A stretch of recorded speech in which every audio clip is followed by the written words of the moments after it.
ابراہیم آیت نمبر 26۔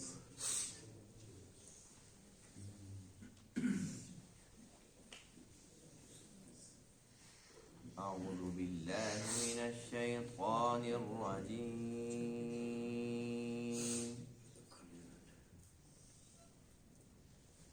بسم اللہ الرحمن الرحیم،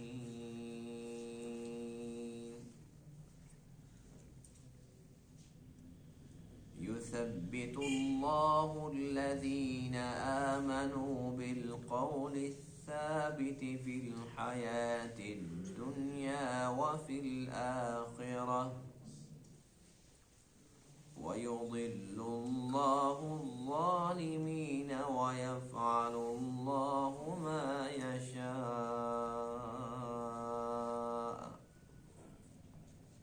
صدق الله العظيم۔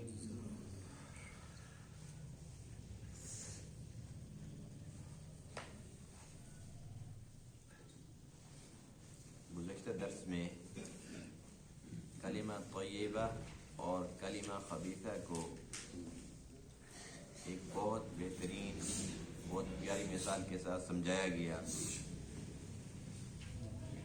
کہ پاکیزہ کلمہ پاکیزہ درخت کی طرح ہے جس کی جڑ مضبوط اور اس کی شاخیں بلند ہوتی ہیں اور وہ پھلدار ہوتا ہے، اس کے پھل سے لوگوں کو فائدہ پہنچتا ہے۔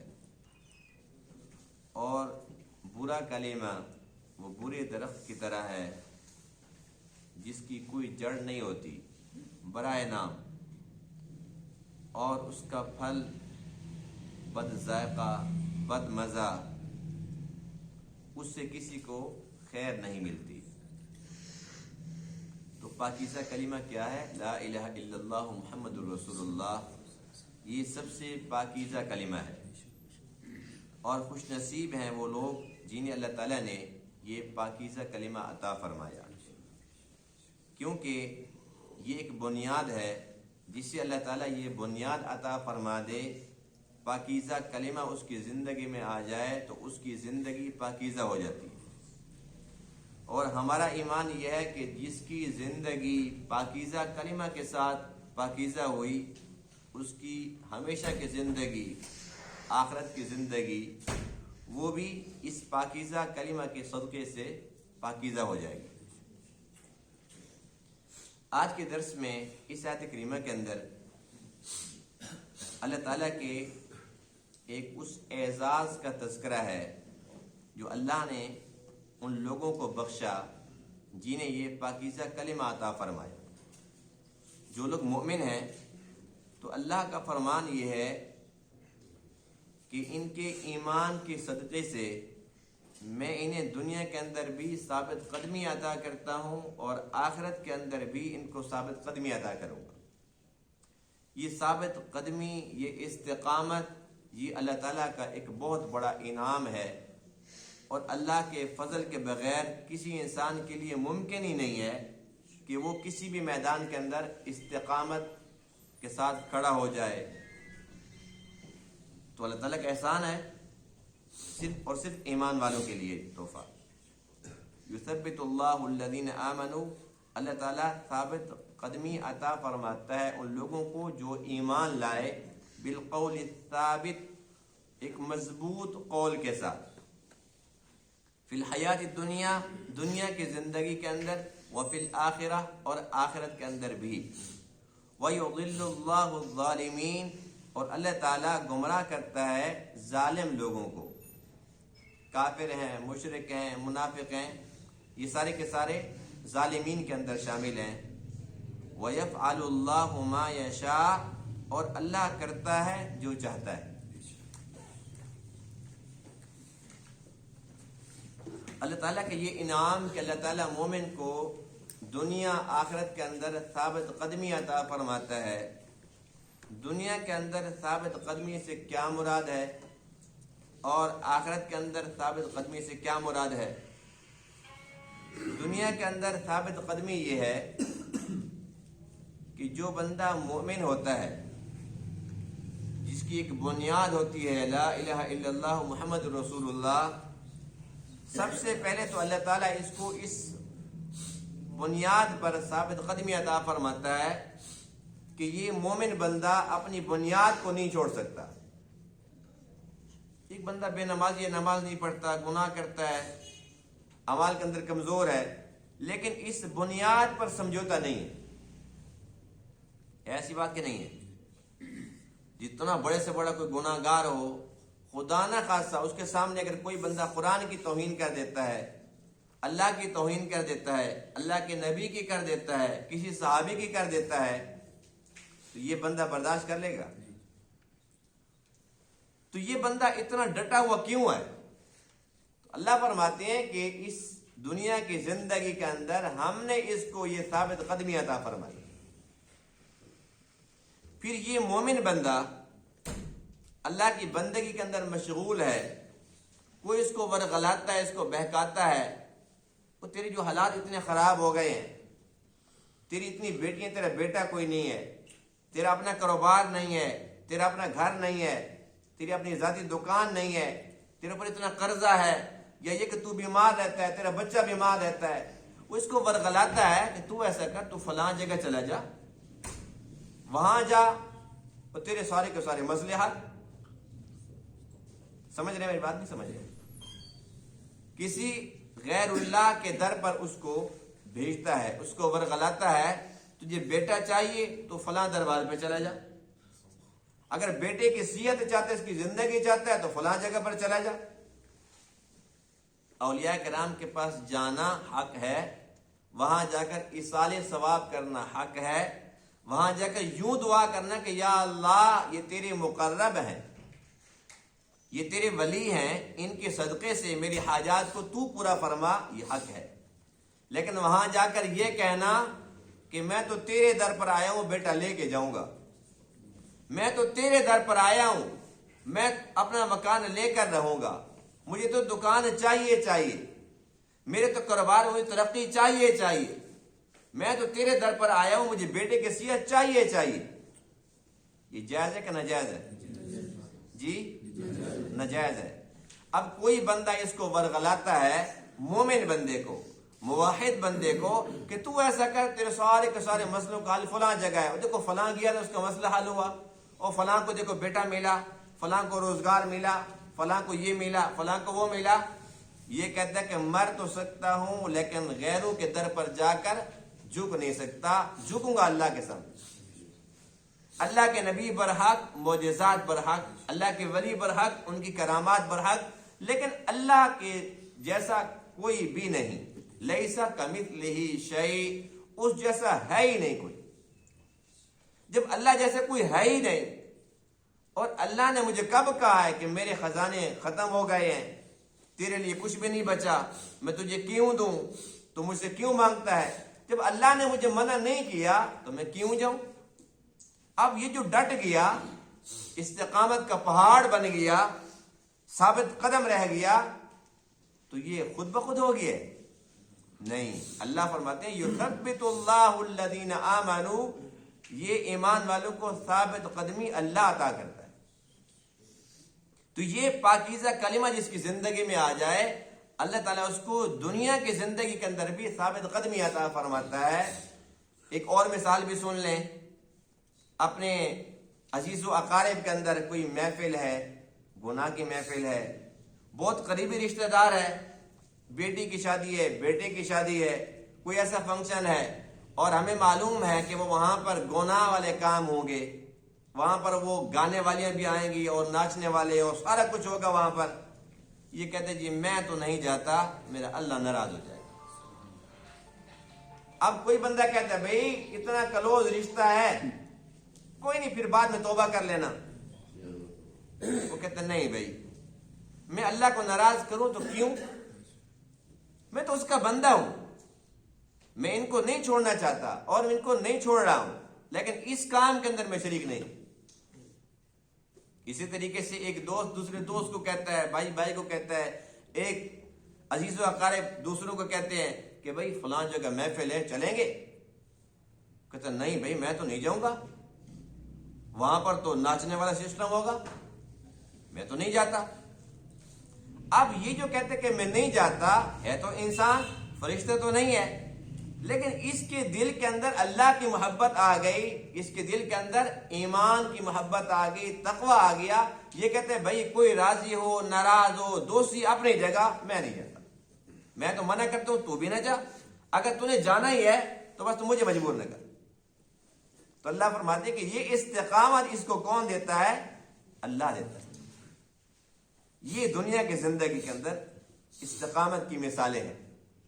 ایسے بے شمار واقعات ہیں، ایسی بے شمار مثالیں دی جا سکتی ہیں، ان تمام کا خلاصہ ایک ہی ہے کہ ایک انسان جب اللہ کا ہو جاتا ہے تو اللہ اس کا ہو جاتا ہے۔ اب ایک بندہ نماز پڑھتا ہے، نماز پڑھتے پڑھتے پڑھتے پڑھتے شیطان اس کو ورغلاتا ہے، اور شیطان نماز کے اندر اس کو پہلے سستی کراتا ہے۔ شیطان تو پھر شیطان ہے نا، وہ ہر بندے کو دیکھ کر اس کو دوائی دیتا ہے، ہر بندے کو ایک نسخہ نہیں دیتا، ہر بندے کو الگ الگ۔ ایک بندے کے بارے میں وہ جانتا ہے وہ تہجد بھی نہیں چھوڑتا، اس کو یہ نہیں کہتا، اس بندے کو یوں نہیں کہتا کہ بھی تو نماز چھوڑ دے، اسے کہتے ہیں پڑھ لینا کوئی بات نہیں، 1 بجے والا نہیں تو 2 بجے پڑھ لینا، 1:30 بجے پڑھ لینا، اسے کہتے ہیں پڑھ لینا، ہاں قضا نہ کرنا۔ شیطان اس کو یہ دوائی دے رہا ہے۔ اور جو بندہ نماز تو پڑھتا ہے لیکن نماز کے اندر سستی کرتا ہے، بغیر جماعت کے پڑھ لیتا ہے، پڑھتا ادا ہی ہے، قضا نہیں کرتا، لیکن سستی کرتا ہے، کبھی جماعت سے کبھی اکیلے پڑھ رہا ہوتا ہے، اس کو دوسری دوائی دیتا ہے۔ اس کو شیطان یہ کہتا ہے کہ پھر بھی تو اچھا ہے، وہ تیرا فلاں پڑوسی پڑھتا ہے، وہ تو جمعہ بھی نہیں پڑھتا، شکر کر تو پڑھتا ہے، کوئی بات نہیں، اب یہ تقریب ہے شادی کی، خوشی کی، غمی کی، کوئی بات نہیں، قضا کر لینا، لیکن چھوڑنی نہیں ہے، قضا لازمی کرنا۔ اور پھر اس کے بعد یہ بندہ مطمئن ہوتا ہے قضا کرنے کے باوجود، کہتا اللہ کا شکر ہے، دیکھو جی میں نماز نہیں چھوڑتا، بے شک قضا ہو جائے قضا پڑھ لیتا ہوں، چھوڑتا نہیں، خوش ہے، مطمئن ہے۔ شیطان نے دوائی جو ایسی دی ہے، تو شیطان جو ہے نا وہ بندے کو دے کر اس کو دوائی دیتا ہے۔ ایک بندہ ایسا ہے کہ کوئی بھی عذر ہو، وہ سفر کے اندر ہے، وہ تھکا ہوا ہے، وہ بیمار ہے، اس کے گھر کے اندر کوئی خوشی کی تقریب ہے، کوئی غمی کی تقریب ہے، وہ کہتا ہے کہ سب سے پہلے نماز، کہتا ہے نماز پر سمجھوتا نہیں ہے۔ دکاندار ہے، گاہکوں کا رش لگا ہوا ہے، وہ کہتا ہے سب کچھ چھوڑ دو، وہ کہتے ہیں پہلے اللہ کا حکم۔ اب ایسا بندہ جو نماز پر پکا ہو گیا، یہ استقامت کس نے دی ہے؟ اللہ نے دی ہے۔ تو اللہ فرماتے کہ یہ اعزاز ہے، یہ میرا فضل ہے جو میں صرف اور صرف ایمان والوں کو دیتا ہوں۔ اسے پرواہ نہیں ہے کہ گاہک چلے جائیں گے، اس کو شیطان ورغلاتا ہے، کوئی بات نہیں، ابھی گاہک ہے سارا دن صبح سے فارغ بیٹھا ہوا تھا، کوئی بات نہیں، پہلے اپنی روزی کما لے پھر نماز ہی پڑھ لینا۔ یہ کہتے ہیں جس اللہ نے اب ان کو بھیجا ہے وہ ان کو پھر بھی بھیجے گا، جو میرے نصیب کا وہ مجھے ملے گا۔ جیسے میرا سانس میں ہی لے سکتا ہوں تو وہ میرا لقمہ بھی میں ہی کھا سکتا ہوں، کوئی اور نہیں کھا سکتا، جو لکھا وہ مل کر رہے گا، میں نماز کیوں چھوڑوں؟ جو بندہ شیطان کے بہکاوے میں آ گیا اور وہ لالچ میں آ گیا، وہ کہتا ہے نہیں جی ابھی تو گاہک آئے ہیں، اب وہ کیا کرتا ہے 1 گھنٹہ اس نے مغز کا پایا، یہ دکھایا وہ دکھایا، اور آخر میں نماز کا ٹائم بھی چلا گیا، اور گاہک کہتے ہیں جی بس یہ سارا سامان رکھ دو، ہمیں تو پسند ہی نہیں ہے۔ اب بعد میں اگر یہ پچھتائے اچھا تو نماز ہی پڑھ لیتا۔ بہرحال جن لوگوں کو نماز پر استقامت نصیب ہو جائے، جن کو روزے پر استقامت نصیب ہو جائے، اللہ کی بندگی پر وہ پکے ہو جائیں، تو یہ اللہ کا فضل ہے، اس کا اعزاز ہے۔ اللہ فرماتے ہیں کہ ایمان والوں کو دنیا کی زندگی کے اندر ثابت قدمی عطا فرماتا ہے۔ اور اس کے اندر سب سے بڑا عمل جو جہاد کا عمل ہے، جو صحابہ کرام نے کر کے دکھایا ہے، یعنی کہ انہیں اپنی جان تک کی پرواہ نہیں تھی۔ انسان کو سب سے زیادہ پیار تو جان سے ہوتا ہے، انہیں جان کی بھی پرواہ نہیں تھی، اور ہر حکم پر وہ لبیک، وہ حاضر۔ اللہ کے نبی نے جیسے ہی حکم دیا سارے کے سارے حاضر ہو جاتے تھے۔ تو اس کا مطلب یہ ہے کہ اللہ نے انہیں اس بڑے عمل پر بھی استقامت عطا فرما دی۔ جب اللہ تعالیٰ استقامت عطا فرما دیتا ہے تو بس اللہ کی بندگی سے انحراف انسان کے لیے ممکن ہی نہیں ہوتا۔ وہ کہتے بس میں نے اللہ کی بندگی کرنی ہے، اس کو راضی کرنا ہے، میں نے اللہ کو راضی کرنا ہے، ایک ہی لگن کے اندر وہ زندگی گزارے، اور اسی کے اندر تو کامیابی ہے۔ تو یہ مثالیں تھی دنیا کی زندگی کے اندر ثابت قدمی کی۔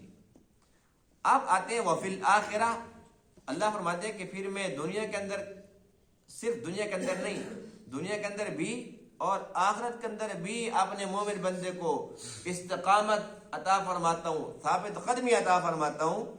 آخرت کے اندر ثابت قدمی کیسے؟ آخرت کے اندر انسان جیسے دنیا سے منتقل ہوتے، کہتے ہیں نا فلاں بندے کا بقضاء الہی انتقال ہو گیا ہے۔ جو انسان ہے نا وہ ختم نہیں ہوتا، ہمیشہ سے تو نہیں ہے، لیکن جب سے اللہ نے اس کو پیدا کیا، جو انسان پیدا ہو گیا وہ ہے ہمیشہ کے لیے، ہمیشہ سے نہیں ہے لیکن ہمیشہ کے لیے ہے۔ وہ جنت میں جائے، جہنم میں جائے، مرنے کے بعد قبر میں، پھر حشر میں، پھر پل صراط پر، یعنی کہ اس کا انتقال ہوتا رہتا ہے، وہ منتقل ہوتا رہتا ہے مرحلہ وار، لیکن ختم نہیں ہوتا۔ تو انسان جیسے ہی دنیا سے جاتا ہے اس کا انتقال ہوتا ہے، سب سے پہلا مرحلہ کون سا ہے؟ قبر کا ہے۔ تو اللہ کے محبوب فرماتے ہیں علیہ الصلاۃ والسلام، فرمایا کہ اللہ تعالیٰ مومن بندے کو آخرت میں ثابت قدمی عطا فرماتا ہے، یعنی کہ سب سے پہلی منزل آخرت کی وہ قبر ہے۔ اللہ تعالیٰ اس کو قبر کے اندر ثابت قدمی عطا فرماتا ہے۔ اور قبر کے اندر مومن کو اللہ کیسے ثابت قدمی عطا فرماتا ہے؟ حدیث پاک میں ہے کہ جب تم مردے کو قبر کے اندر دفن کر دیتے ہو، اس کے اوپر تم مٹی ڈال دیتے ہو، اس کے لیے تم دعا کر دیتے ہو، جیسے تم دعا کر کے واپس آتے ہو تمہارے قدموں کی آہٹ کو وہ سن رہا ہوتا ہے۔ جیسے بات ہے کہ اس کو وہاں پر زندگی مل گئی، قبر کے اندر زندگی ہے، عذاب ہے، ثواب ہے، سب کچھ ہے۔ اب یہ کہ یہ اپنے پیاروں کو جو وہاں اس کو دفن کر کے آ رہے ہیں ان کے جوتوں کی آواز سن رہا ہوتا ہے، اس دوران منکر اور نکیر آ جاتے ہیں۔ فرمایا کہ جو نیک ہوتا ہے اس کے لیے منکر نکیر بڑی خوبصورت شکل میں آتے ہیں کہ یہ ڈرے نہیں، اور وہ اسے سوال کرتے ہیں مر ربو کا، اور اللہ کے محبوب علیہ السلام فرماتے ہیں کہ اس کو یوں محسوس ہوتا ہے جیسے کہ عصر کی نماز کے بعد کا وقت ہے، اور یہ سمجھتا ہے کہ یہ سورج غروب ہونے والا ہے۔ اب فرشتے کہتے ہیں مر ربو کا، تیرا رب کون ہے؟ یہ فرشتوں کو کہتا ہے دعونی اصلی، صبر کرو سورج غروب ہو جائے گا، عصر کی نماز قضا ہو جائے گی، پہلے میں نماز پڑھ لوں۔ اب بتائیے کہ منکر نکیر کا بھی ڈر نہیں ہے، اور انہیں کہتے دعونی، چھوڑو مجھے، اصلی، میں نے نماز پڑھنی ہے۔ تو قبر کے اندر اتنے مشکل مرحلے کے اندر یہ استقامت کس نے عطا کی ہے؟ اعزاز ہے مومن کا کہ نہیں ہے؟ اللہ تعالیٰ کا فضل ہے کہ نہیں؟ تو یہ آخرت کے اندر یہ استقامت ہے۔ اور فرمایا کہ اس کو تو ڈر خوف ہی نہیں ہے۔ پھر اس کے بعد فرشتے اس سے پوچھتے ہیں ان کے نماز، جب کہہ میں نماز پڑھتا ہوں تو اللہ تعالیٰ اس کو توفیق بھی دیتے ہیں۔ اس کے بعد پھر یہ فرشتوں کا جو ان کے سوالات ہیں اس کا جواب دیتا ہے، اور بہت بہترین جواب دیتا ہے۔ فرشتے بھی خوش ہو جاتے ہیں اور یہ ان سے مانوس ہوتا ہے، کوئی ڈر خوف نہیں ہے، کوئی کچھ نہیں ہے۔ حدیث پاک میں ہے کہ پھر اس کے بعد فرشتے اللہ کے حکم سے نا اللہ تعالیٰ وہ قبر کو ایسے کشادہ کرتے ہیں اور سامنے جہنم نظر آتی ہے۔ فرشتے کہتے ہیں تو خوش نصیب ہے، خوش نصیب ہے کہ تو پکا رہا، ورنہ اگر تو پکا نہ رہتا وہ سامنے دیکھی جہنم، تیرا ٹھکانہ وہاں تھا۔ اللہ کے فضل سے تو بچ گیا الحمدللہ۔ اب یہ دیکھو کہ یہ استقامت ہے، اللہ کا فضل ہے، مومن کے لیے ایک بہت بڑا اعزاز ہے۔ اب وہ ختم، اس کے بعد کیا ہوتا ہے کہ پھر جنت کھول دی جاتی ہے، طاحت دینے کا، جنت کی کھڑکی کھل جاتی ہے، خوشبوئیں شروع ہو جاتی ہے۔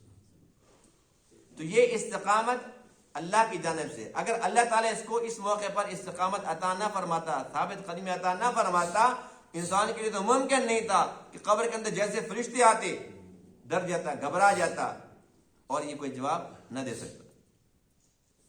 جو کافر ہے، جو منافق ہے، جو مشرک ہے، جو بدبخت بد نصیب ہے، حدیث پاک میں ہے کہ جب اس کے بعد فرشتے آتے ہیں تو ان کی شکلیں منکر نکیر کی اتنی خطرناک ہوتی ہیں، ان کی آنکھیں ایسے سبز رنگ کی ہوتی ہیں، اور یہ بندہ دیکھ کر ان کو ڈر جاتا ہے، خوفناک شکلیں۔ اس کے بعد وہ پوچھتے ہیں مر ربو کا، تیرا رب کون ہے؟ کوئی جواب نہیں۔ کہتے ہیں ہاں ہاں لا ادری لا ادری، ہے افسوس، ہے افسوس، میں تو نہیں جانتا۔ یعنی کہ اس کو کوئی جواب بھی نہیں آتا، یہ فیل ہو جاتا ہے۔ اس کے بعد اللہ کے حکم سے قبر کھلتی ہے اور اس کو جنت دکھائی جاتی ہے، اور فرشتے کہتے ہیں کہ اگر تو ایمان لے آتا تو اچھے اعمال کر لیتا، تیرا ٹھکانہ وہ سامنے جنت میں ہوتا، لیکن اب نہیں ہے، دکھا کے ختم۔ اس کے بعد اس کی قبر اتنی تنگ ہو جاتی ہے، حدیث پاک میں کہ جس طریقے سے یوں انگلی آپس کے اندر چلی گئی، اس کی پسلی آپس کے اندر ایسے چلی جاتی۔ اس کے بعد پھر وہاں پر اژدہے مسلط ہو جاتے ہیں، اس کے بعد پھر سانپ اور بچھو آ جاتے ہیں، عذاب شروع ہو جاتا ہے۔ ایک مومن کتنا خوش نصیب ہے کہ اس کو ایمان دیے تو اللہ نے دیے، اللہ تعالیٰ کے فضل سے اس کو ایمان کی دولت نصیب ہوئی ہے، اور اس نے جو بھی ٹوٹی پھوٹی بندگی کی، جو بھی ٹوٹے پھوٹے اعمال کیے، لیکن ایمان کی بدولت اللہ کا فضل شامل حال ہوا اور اتنا مشکل مرحلہ آسانی سے گزر گیا۔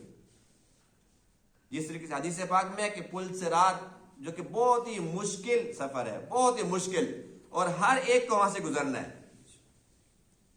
حدیث پاک میں ہے کہ کچھ اللہ کے نیک بندے ایسے ہوں گے کہ وہ پوچھیں گے فرشتوں سے، وہ فرشتوں پل صراط کہاں آئے گی؟ اس کا بڑا سنتے تھے۔ فرشتے کہیں گے وہ تو کب بھی پیچھے رہ گئی ہے، تم تو گزر کے بھی آ چکے ہو۔ تو جو اللہ تعالیٰ کے پیارے ہوتے ہیں، اللہ تعالیٰ کا ان کے ساتھ یہ معاملہ ہے۔ اب ایک بندہ جو مومن ہے، وہ جس ٹائم بھی قبر میں جاتا ہے، اس کو یہ محسوس ہوتا ہے کہ بس ابھی سورج غروب ہونے والا ہے اور عصر کی نماز کا وقت ہے، یہ میں پہلے پڑھ لوں۔ پھر جو فرشتے سے سوال جواب کرتے ہیں، پھر وہ کہتے ہیں کہ بس جیسے دلہن نہیں سو جاتی ایسے سو جا، بس یہ سو گئے، کوئی پریشانی نہیں ہے، کوئی دقت نہیں ہے، کسی قسم کا کوئی مسئلہ نہیں ہے۔ اللہ کا فضل ہے کہ نہیں؟ تو یہ آخرت کے اندر اللہ کی طرف سے ایمان والوں کے لیے اعزاز ہے، ثابت قدمی ہے۔ اب عذاب قبر اور ثواب قبر برحق ہے۔ ہمارا عقیدہ یہ ہے، ہم الحمدللہ اہل سنت والجماعت ہیں، ہمارا عقیدہ یہ ہے کہ مرنے کے بعد کی جو زندگی ہے وہ حقیقی زندگی ہے، اور وہ قبر سے ہی شروع ہو جاتی ہے۔ اور یہ جو قبر ہے جس کے اندر ہم اپنے مردوں کو دفن کر کے آتے ہیں، یہی قبر ہے جہاں پر عذاب بھی ہوتا ہے اور ثواب بھی ہوتا ہے۔ حدیث پاک میں ہے کہ اس قبر کو مٹی کا ڈھیر مت سمجھو، یا تو جنت کے باغوں میں سے ایک باغ ہے یا جہنم کے گڑھوں میں سے گڑھ ہے۔ لیکن کچھ بد نصیب اور بدبخت ایسے ہیں جو عذاب قبر ثواب قبر کے منکر ہیں۔ ایک تو کافر ہیں، وہ کہتے ہیں کہ کچھ ہے ہی نہیں، وہ تو کہتے ہیں مرنے کے بعد زندگی ہی نہیں، ان کا تو قصے چھوڑ دیجیے، وہ تو کافر ٹھہرے۔ دوسری طرف کچھ لوگ ایسے ہیں جو کلمہ بھی پڑھتے ہیں، اپنے آپ کو صرف موحد نہیں توحید کا ٹھیکیدار سمجھتے ہیں، کہتے ہیں ہم اصل موحد ہیں، باقی سارے کے سارے مشرک ہیں۔ لیکن ان کی توحید ان کو یہ سکھاتی ہے، سب سے پہلا گناہ وہ یہ کرتے ہیں، سب سے پہلی گمراہی ان کے اندر یہ ہے کہ وہ حیات النبی کے منکر ہیں، اللہ کے نبی کی حیات کو نہیں مانتے۔ سب سے پہلی گمراہی یہ ہے ان کی۔ وہ کہتے ہیں روز اطہر کے اندر کچھ نہیں ہے، نعوذ باللہ من ذالک۔ ہمارا عقیدہ یہ ہے، الحمدللہ الحمدللہ ثم الحمدللہ، ہمارا عقیدہ یہ ہے اہل سنت والجماعت کا کہ اللہ کے تمام نبی اپنی اپنی قبروں کے اندر زندہ ہیں اور نمازیں بھی پڑھتے ہیں۔ پھر حضور علیہ الصلوۃ والسلام تو نبیوں کے نبی ہیں، آپ تو امام الانبیاء ہیں۔ ان کے بارے میں ہمارا عقیدہ یہ ہے کہ آپ روز اطہر کے اندر یہیں زمین پر جہاں پر آپ موجود ہیں وہیں پر آپ حیات ہیں، زندہ ہیں، نمازیں بھی پڑھتے ہیں، رزق بھی پہنچتا ہے، اور دنیا کے کسی کونے کے اندر کوئی مومن درود شریف کا تحفہ بھیجتا ہے تو وہاں پر فرشتہ پہنچاتا ہے اور نام لے کر پہنچاتا ہے، اے اللہ کے رسول آپ کے فلاں بن فلاں امتی نے یہ تحفہ بھیجا، قبول فرمائے۔ اور اللہ کے نبی تحفہ قبول بھی فرماتے ہیں، پھر اس امتی کے لیے دعائیں بھی فرماتے ہیں۔ اور جو خوش نصیب وہاں پہنچ جاتا ہے روز اطہر پر، وہاں جا کر وہ سلام پڑھتا ہے، اللہ کے نبی فرماتے ہیں کہ جو تم درود پڑھتے ہو میرے پاس آ کر تو میں خود سنتا ہوں کانوں سے، اور جو مجھ پر سلام پڑھتا ہے فرمایا کہ میں سنتا بھی ہوں اور سلام کا جواب بھی دیتا ہوں۔ یہ ہمارا عقیدہ الحمدللہ۔ جو لوگ اپنے آپ کو توحید کا ٹھیکیدار سمجھتے ہیں اور وہ یہ کہتے ہیں کہ اللہ کے نبی حیات نہیں ہے، اور اس کے بعد پھر عام قبر والوں کو وہ کیسے مان لیں گے جب اللہ کے نبی کو بھی حیات نہیں مان رہے؟ جب ان قبروں کے اندر ہے ہی کچھ نہیں ان کے بقول، وہ کہتے ہیں کہ عالم برزخ میں۔ اب یہ سب سے بڑا ایک دھوکہ ہے۔ عالم برزخ کیا ہے؟ برزخ کا معنی ہوتا ہے پردہ۔ کیا معنی ہوتا ہے؟ پردہ۔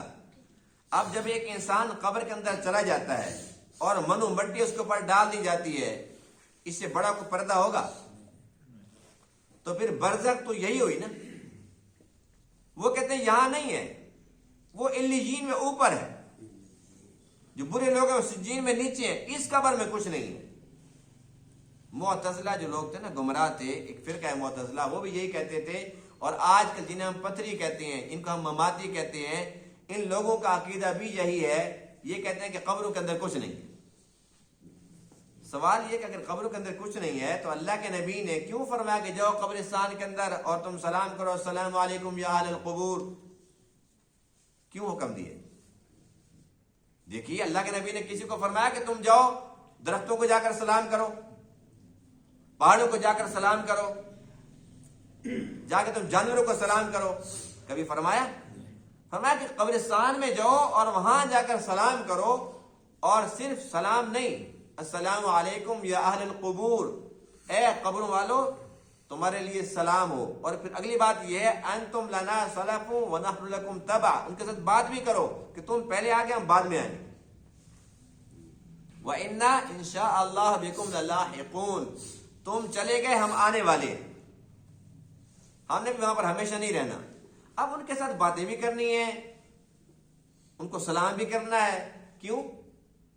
اس کا مطلب یہی ہوا اللہ کے نبی کی تعلیمات یہی ہیں کہ تمہارا عقیدہ یہ ہونا چاہیے کہ وہ زندہ ہیں تبھی تو ہم ان کو سلام کر رہے ہیں، ہمارا سلام سنتے ہیں۔ اور حدیث پاک میں کہ جب کوئی بھی شخص قبرستان جاتا ہے اور وہاں جا کر وہ تلاوت کرتا ہے، جہاں جہاں تک تلاوت کی آواز جاتی ہے اللہ قرآن کے صدقے سے ساری اس جگہ سے عذاب ہٹا دیتا ہے۔ اب یہ بتاؤ کہ جو قرآن کی تلاوت کرنے کا حکم ہے، کوئی بھی بندہ جاتے ہیں، ہم چلے جاتے ہیں تو ہم کہاں جاتے ہیں؟ اس قبرستان میں اسی مٹی پہ کھڑے ہو کے پڑھتے ہیں، یا ہم لیجین میں کے اوپر چلے جاتے ہیں؟ کہاں جاتے ہیں؟ اس کا مطلب یہی ہے کہ اسی قبر کے اندر ہی سب کچھ ہے۔ جو غیر مسلم ہیں وہ تجربے تو کرتے رہتے ہیں نا، نئے نئے کام کرتے ہیں۔ جب کافروں کو بتلایا گیا نا کہ قبر کے اندر عذاب ہوتا ہے، جو کافر ہے جہنم کی وہاں پر آگ ہوتی ہے، اس کو یوں عذاب ہوتا ہے، انہوں نے پتہ کیا کیا؟ انہوں نے جو بندہ مر گیا نا اس کی آنکھوں کے اوپر نا وہ پارا ڈال دیا۔ پارا جانتے ہیں نا، یہ گندم کے اندر بھی ڈالتے ہیں، پارا ڈال دیا۔ ایک دھات ہے، کیونکہ جب آگ جلتی ہے نا تو وہ پارا اڑ جاتا ہے، اس کی شکل تبدیل ہو جاتی ہے۔ انہوں نے وہ پارا ڈال دیا، اور کچھ دن کے بعد پھر قبر کھولی، دیکھا تو پارا جو کا تو پڑا تھا۔ انہوں نے کہا دیکھا نہیں، ہم پہلے کہتے تھے کہ جھوٹ ہے، کچھ بھی نہیں ہوا۔ اب بات یہ ہے کہ یہ ایک ایسا معاملہ ہے کہ اللہ تعالیٰ اگر دکھا دے، اللہ تعالیٰ دکھا دے کہ عذاب ایسے ہوتا ہے، روئے زمین پر کوئی کافر باقی رہے گا؟ الذین یؤمنون بالغیب، اللہ فرماتے ہیں کہ مومن وہ ہوتے ہیں جو ایمان رکھتے ہیں غیب پر، یعنی کہ دیکھا نہیں ہے۔ ہم نے اللہ کو دیکھا ہے، اللہ کے رسولوں کو دیکھا ہے، فرشتوں کو دیکھا ہے، مرنے کے بعد کی زندگی کو دیکھا ہے، عذاب قبر، ثواب قبر، کچھ بھی نہیں دیکھا، لیکن دیکھنے سے زیادہ مانتے ہیں۔ اگر اللہ دکھا دے، امتحان ہی ختم۔ جب پہلے بتا دو کہ یہ پیپر ہے، یہ سوال ہے، یہ سوال ہے، پھر باقی کچھ بچ جائے گا؟ تو اللہ فرماتے ہیں کہ یہ تو میری شان ستاری ہے، اور یہی تو میں نے امتحان لینا ہے کہ میں نے دکھانا کچھ نہیں ہے۔ تم کہتے ہو کہ ہمیں دکھاؤ، کیمرے لگا کر چیک کیا، سب کچھ دیا، وہ کہتے بھی پتہ نہیں، ہمیں تو سمجھ نہیں آتا، کچھ نہیں ہے۔ لیکن کچھ نظر آئے یا نہ آئے، ہمارا عقیدہ، ہمارا ایمان یہ ہے کہ سب کچھ حق ہے، عذاب قبر بھی ہے اور ثواب قبر بھی ہے۔ اور صحابہ کرام سے بھی یہ بات ثابت ہے کہ ان کا عقیدہ بھی یہی تھا جو ہمارا عقیدہ ہے، کیونکہ ہم ان کے تابع ہیں۔ ان کا عقیدہ یہی تھا کہ یہ قبر مٹی کا ڈھیر نہیں ہے، یہی قبر جنت کا باغ ہے یا جہنم کا گڑھا۔ اب حضرت عثمان رضی اللہ تعالیٰ کے بارے میں لکھا ہے کہ وہ قبرستان میں جا کرتے تھے اور وہاں جا کے بڑا روتے تھے، تو وہ بہت زیادہ روتے تھے۔ صحابہ نے پوچھا کہ سمجھ نہیں آتی کہ آپ قبر پہ جا کے کیوں روتے ہیں؟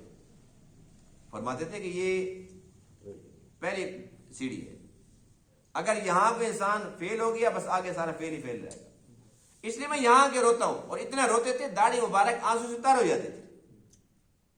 ایک اور حدیث پاک میں اللہ کے نبی جا رہے ہیں قبرستان سے، اونٹنی کے اوپر جا رہے تھے، جو اونٹنی ہے نا وہ بدک رہی تھی۔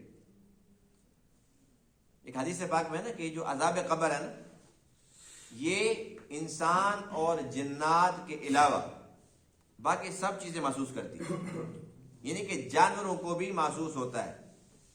تو وہ اونٹنی بدک رہی تھی، تو صحابہ نے پوچھا اللہ کے نبی سے کہ اس کو کیا ہو گیا؟ فرمایا کہ یہ دو قبروں والے نے ان کو عذاب ہو رہا ہے، بہت بڑی بات پر بھی نہیں، چھوٹی چھوٹی باتوں پر ان کو عذاب ہو رہا ہے، جس کی وجہ سے یہ بدک رہی، محسوس کر رہی ہے۔ اب سوال یہ ہو تو بات لمبی ہے کہ وہ کیا وجہ تھی، پھر کیا ہوا تھا۔ جو مقصودی بات ہے عرض کرنی وہ یہ ہے کہ اللہ کے نبی جب اونٹنی پہ جا رہے تھے تو وہ اسی زمین پر تھی کہ علیین پر تھی، لیکن ان عقل کے اندر کو کون سمجھائے؟ وہ اللہ کے نبی کا معجزہ تھا جی، یہ ہر بندے کے لیے نہیں ہے، بس انکار، یعنی کہ میں نہ مانوں، بات ماننی نہیں ہے۔ اب اللہ کے نبی کو تو وہ معجزہ تھا، اس لیے ان کو پتہ چل گیا، اللہ کے نبی کو سب کچھ نظر آ گیا۔ حضرت عثمان کیوں بیٹھے تھے؟ یعنی کہ عقیدہ جو تھا صحابہ کرام کا اصل تو وہ اپنانا نہیں، گمراہ ہے اور گمراہ کے اندر ہی مرنا چاہتے ہیں، چلو مرو لیکن باقیوں کو گمراہ تو نہ کرو۔ اگر شیطان خود شیطان بنے گیا تو وہ سب کو کیوں شیطان بنانا چاہتا ہے؟ بس ٹھیک ہے جا اکیلا جہنم کے اندر۔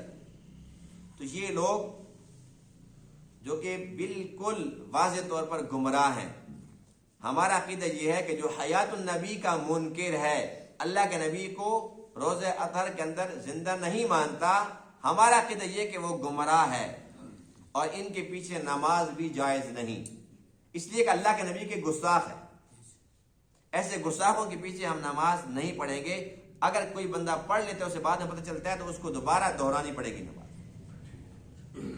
ہمارا عقیدہ یہ الحمدللہ اللہ کے نبی کو بھی زندہ مانتے ہیں اور سب نبیوں کو زندہ مانتے ہیں، اور جو قبرستان کے اندر جتنے بھی مردے ہیں ان سب کو بھی زندگی حاصل ہے، اللہ کے نبی جیسی ہرگز نہیں ہے، لیکن زندگی ان کو بھی حاصل ہے۔ اگر ان کو زندہ ہی نہ مانے تو پھر عذاب ثواب کا مقصد کیا ہے؟ زندہ ہیں تو محسوس کر رہے ہیں۔ اب کوئی بندہ کہتے جی زندہ کیسے؟ یہ بات عقل میں آئے یا نہ آئے؟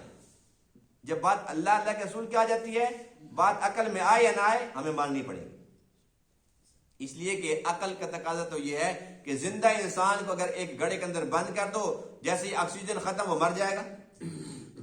عقل تو ہمیں یہ سمجھا رہی ہے، لیکن شریعت یہ سمجھا رہی ہے کہ مرے ہوئے بندے کو اگر وہاں پر بند کرتے ہو اللہ وہاں اس کو پھر زندہ کر دیتا ہے۔ زندہ ہے تو فرشتے وہاں پر آئے، منکر نکیر آئے، قبر اس کی کھل جاتی ہے یا تنگ ہو جاتی ہے، عذاب ہے ثواب ہے، اعداء مسلط ہو جاتے ہیں، سانپ بچھو آ جاتے ہیں۔ اللہ کے نبی نے بچھو کا بتایا کہ وہ گدھے سے بڑے بڑے، فرمایا کہ اعداء اتنے بڑے ہیں کہ ایک اگر وہ دنیا کے اندر پھونک مار دے تو ساری چیزیں جل جائیں گی، کوئی سبزہ باقی نہیں رہے گا۔ تو اللہ کے نبی نے ساری باتیں سمجھائی ہیں، لیکن یہ گمراہ ایک جگہ پر کھڑے ہوئے۔ بہرحال ہم اللہ کا شکر ادا کرتے ہیں الحمدللہ کہ ہم اہل سنت والجماعت ہیں، الحمدللہ کہ ہمارا عقیدہ وہ ہے جو اللہ نے قرآن میں ہمیں سمجھایا، اللہ کے نبی نے ہمیں سمجھایا، ہم اسی کے اوپر پکے کھڑے ہوئے ہیں۔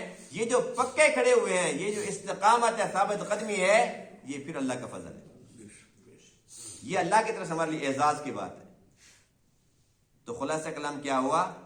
اللہ فرماتے ہیں کہ جو لوگ مومن ہیں اللہ تعالیٰ دنیا کی زندگی کے اندر بھی ان کو ہر ایک موقع پر ثابت قدمی عطا فرماتا ہے، اور آخرت کے اندر بھی اللہ تعالیٰ ان کو ثابت قدمی عطا فرمائے گا۔